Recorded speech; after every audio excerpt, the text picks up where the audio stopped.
Ընտրապայքար մտած 17 կուսակցություններն ու երկու դաշինքները վաղն արդեն պաշտոնապես կսկսեն քարոզարշավը, որ վաղուց էր մեկնարկել։ Վարչապետ Նիկոլ Փաշինյանը արձակուրդ է վերցրել ընտրողներին հանդիպելու համար, քարոզչությունը սկսելու է Սյունիքից, ուրբաթ եւ շաբաթ հավաքներ անցկացնելով մարզի 10-ից ավելի բնակավայրերում։ Եվ անհամբեր եմ սպասում մեր հանդիպումներին, սիրում եմ բոլորիդ եւ կգանք, կզրուցենք, կքննարկենք եւ իրար հետ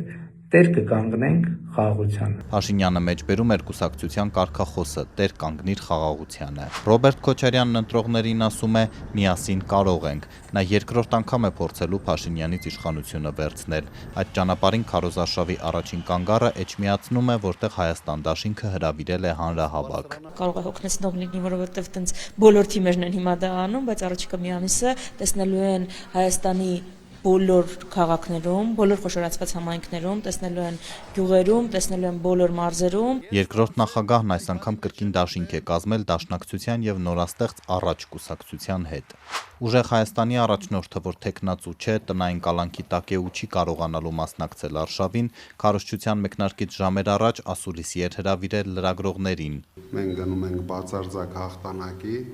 եւ վստահ ենք դրա մեջ։ Կարապետյանի թիմակիցները քարոզարշավը սկսելու են Երևանյան հանրահավաքով, ապա ուղևորվելու են Սյունիք։ Մայիսի 9-ին ուժեղ Հայաստանը փոփոխություն միայն Սամվել Կարապետյանի հետ կարգախոսով հավաք կանցկացնի Գորիսում, իսկ վարչապետը 70 կիլոմետր այն կողմ Կապանում։ Գագիկ Ծառուկյանը քարոզարշավի առաջին օրը թիմակիցների հետ կհանդիպի։ Հանրահավաքային արշավը նա կսկսի Հայրենի Աբովյանից մայիսի 10-ին երաշխավորված խաղաղություն, Բարգավաճ Հայաստան կարգախոսով։ Նախորդ ընտրություններում անցողիկ շեմը չհաղթահարած Հայ ազգային կոնգրեսը այս անգամ առանց առաջին նախագահի է գնում ընտրությունների։ Վարչապետի թեկնածու Լևոն Զուրաբյանն այսօր հրապարակեց նախընտրական ծրագիրը՝ խելամիտ ուղի կարգախոսով։ Մեր ծրագրի գլխավոր ուղղությունը պետք է լինի երիտասարդությունը։ Եթե մենք ցանկանում ենք փոխել Հայաստանի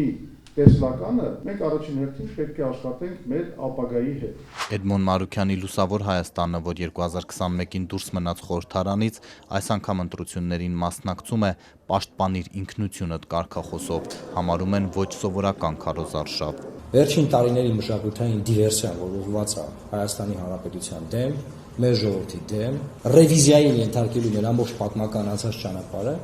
եւ դրա համար մեր կուսակցությունը, մեր թիմը չի մտնում այս ընտրության մեջ, որ ասենք չգիտեմ, մենք խոսանք